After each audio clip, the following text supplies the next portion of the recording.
Libasukum kiramukum qablal julus. Pakaian kamu adalah kemuliaan kamu sebelum duduk. Andai saya datang ceramah ke PTA ini tadi, pakai celana jeans, pakai baju kaos, pakai helm, naik motor, saya parkir ke depan, saya masuk ke dalam, lalu saya sapa, "Assalamualaikum guys." Kira-kira menurut fikih salahkah itu? Tak salah, karena aurat minas surrati ila rukbah, dari pusat ke lutut tertutup. Tak salah. Tapi secara etika, karena Islam ini isinya 3. Yang pertama akidah, yang kedua fikih, hukum halal haram, yang ketiga adalah akhlak. Inilah yang diambil dari hadis Jibril, iman, Islam, dan ihsan. Saya kena pada pasal 3, pasal ihsan. Lalu kemudian tentang pakaian, ada seorang ulama besar di Alexandria, Iskandaria, 200 km dari Kairo, namanya Syekh Muhammad Abdul Ba'is, ahli hadis. Saya datang ke majelisnya, sorbannya bersih, ganteng, wajah, jubahnya 2 lapis, jubah di dalam putih, jubah di luar hitam, duduk dengan wibawanya. Libasukum kiramukum qablal julus. Pakaianmu adalah kemuliaanmu sebelum engkau duduk. Lalu kemudian ada seorang mahasiswa Indonesia bercerita bahwa suatu ketika istri Syekh Muhammad Abdul Ba'is sakit, maka datanglah pelajar Indonesia ke rumah membantu mencucikan pakaian Syekh. Dia terkejut karena dilihatnya beberapa jubah Syekh itu koyak dan dijahit berkali-kali. Lalu kenapa yang dipakainya waktu berceramah itu pakaian yang bersih? Karena dia mau menjaga muru'ah, kehormatan.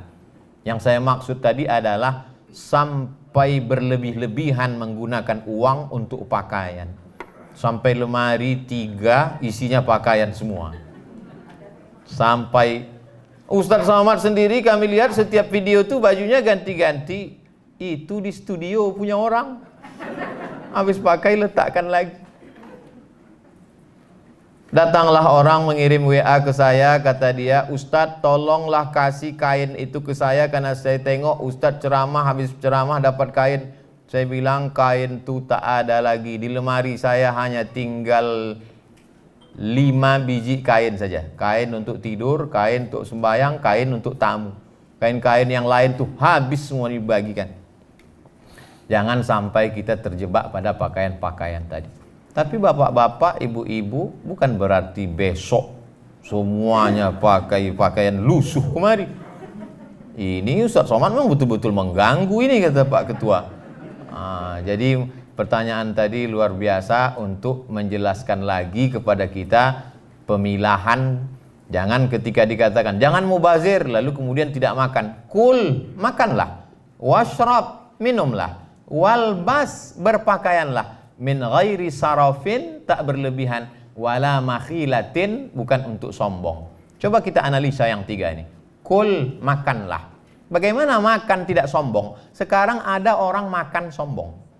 Makan dia di rumah makan yang 1 porsinya 2 juta. Dan tidak dimakan. Hanya ditengok, dihirup saja. Udah. Hanya untuk style, gaya. Habis makan, dipoto, langsung update. Alhamdulillah tadi makan siang di rumah makan ini. Langsung pujian-pujian. Padahal makannya pun ngutang juga. Kul, washrab, minuman. Berapa banyak minuman hanya untuk gaya-gaya. Bahkan sekarang ada satu konten di YouTube yang hanya untuk menampilkan minuman. Minuman ini mabuknya begini, harganya ini. Minuman ini kalau diminum maghrib mabuknya subuh. Ada. Kalau dulu televisi Pak, Bu, kita dikhawatirkan dulu waktu anak-anak, awas TV. Jangan lupa TV masih dikontrol KPI, Komisi Penyiaran. Sekarang ada TV yang tidak bisa dikontrol KPI. Apa itu? Cheat channel TV. Dulu kalau mau buat TV mesti 100 sekian miliar. Sekarang orang bisa punya TV, 1 orang bisa punya 3 channel TV. Luar biasa. Jadi zaman anak kita tak seperti kita. Walbas, berpakaianlah. Min ghairi sarafin, tak berlebihan. Wala makhilatin, tak pula untuk sombong. Jadi analisa Ustadz selama di PTA ini, adakah nampak jamaah ini berpakaian berlebihan untuk sombong? Tidak. Sebanyak-banyak pakaian kita paling-paling 3 lapis. Maaf, singlet di dalam, kemeja, jas. Kalau sampai 4 lapis, itu bukan kaya, demam.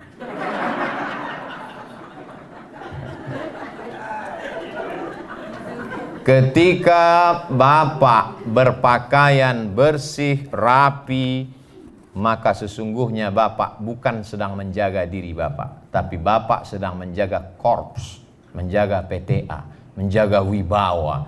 Makanya kalau saya ceramah, saya pakai pakaian yang bagus, topi yang bagus, yang kira-kira orang. Tapi kalau saya sedang tidak ceramah, saya pakai sendal jepit, saya pakai celana training, saya pakai baju biasa, makan saya di pinggir-pinggir jalan. Saya dengar orang tuh berbisik, mirip Ustaz Somad gitu. Saya nyetir sendiri, saya jalan sendiri. Karena saat itu saya sedang tidak membawa ayat, saya tidak sedang menjaga wibawa saya. Karena yang saya jaga ini bukan Abdul Somadnya. Yang saya jaga ini bahwa saya membawa isi ceramah saya itu. Nah, jadi kalau bisa kita pahami itu, maka kita berpakaian tetap sama macam ibu. Oke, jilbab merah.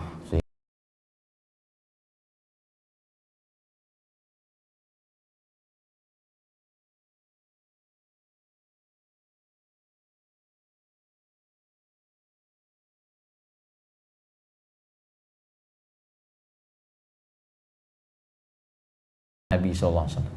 Wallahu a'lam.